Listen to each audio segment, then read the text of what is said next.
त्या मध्ये सगळे तुम्हाला अधिकार होणार आहे ना, त्या फक्त वय मारायचं, चालत जायचं. मग आपली बाई सकाळच्या लवकर उठायची, गावात जायची, गावच्या समजा लोकांची धुनी भांडी धुवायची आणि बाबरोबर ती हिरीच्या कामाला जायची, दगड पडायला जायची. कारण जुन्या भांड्याचा येणारा समजा पाहिका मला साळती पाटी पुस्तकाने दप्तर घ्यायसाठी द्यायची.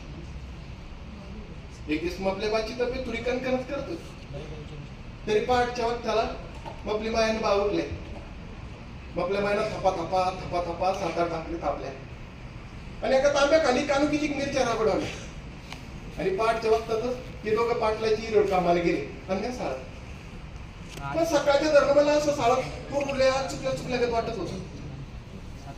दुपारच्या वक्ताला शाळा सुटली आणि गावात एकदम चांगलं सुरू झालं. पळा पाटलाच्या वावराकडे पळा, पाटलाच्या मळ्याकडे पळा असं म्हणून गावचे समजू लोक बाया पाटलाच्या वावराकडे पळत सुटले. मग आपल्या हातातली खापराची पाटी